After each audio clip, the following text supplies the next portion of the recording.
Évangile de Jésus-Christ selon saint Marc.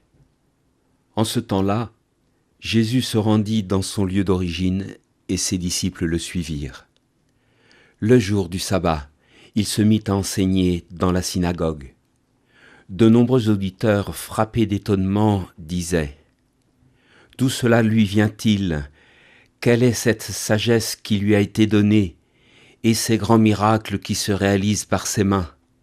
N'est-il pas le charpentier, le fils de Marie et le frère de Jacques, de José, de Jude et de Simon ?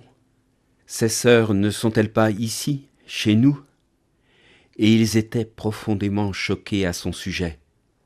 Jésus leur disait « Un prophète n'est méprisé que dans son pays, sa parenté et sa maison. » Et là, il ne pouvait accomplir aucun miracle. Il guérit seulement quelques malades en leur imposant les mains. Et il s'étonna de leur manque de foi. Alors, Jésus parcourait les villages d'alentour en enseignant. Jésus quitte la Galilée, où il a réveillé la fille de Jaïr, et revient à Nazareth, son village natal, où il a vécu les 30 premières années de sa vie. Là, il se trouve confronté à ses compatriotes sur sa véritable identité par rapport à son passé.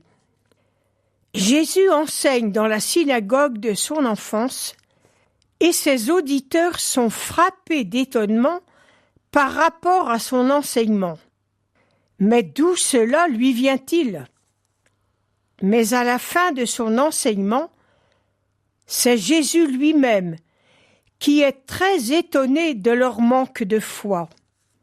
Nul n'est prophète en son pays. Apparemment, ce dicton ne date pas d'aujourd'hui, puisque Jésus en a fait l'expérience. Il a une renommée de prophète. Tout le monde fait son éloge. Il a fait de nombreux miracles à Capharnaüm, et ses compatriotes espèrent bien qu'il va en faire autant chez eux. Mais voilà, rien ne se fait, car ils ne veulent pas reconnaître en Jésus le roi Messie, le Sauveur attendu depuis des siècles. Ainsi se confirme la parole de l'évangéliste Jean. Il est venu chez les siens, et les siens ne l'ont pas reçu. Jésus a vu juste. La réaction violente et jalouse de ses compatriotes laisse entendre qu'ils ne sont pas prêts à accueillir le don de la grâce de Dieu. Leurs préjugés les empêchent de découvrir la vérité qui les visite. Ils sont scandalisés et Jésus est pour eux comme une pierre d'achoppement. Nous, chrétiens d'aujourd'hui, quel accueil faisons-nous au Christ et à sa parole ? Sommes-nous fiers de lui appartenir ? Acceptons-nous le message de l'Évangile annoncé par des personnes différentes de nous ? Avons-nous des préjugés sur elles ? Et quels sont ces préjugés ?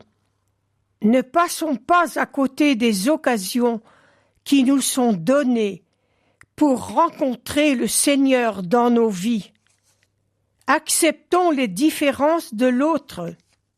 Devant l'incrédulité des gens de Nazareth, Jésus a poursuivi son chemin, car l'amour du Christ dépasse les frontières, l'espace et le temps. Seigneur, tu es celui en qui je crois. L'évangile du jour était commenté par Monique Pichon, laïque en mission ecclésiale à la paroisse de Chaland en Vendée.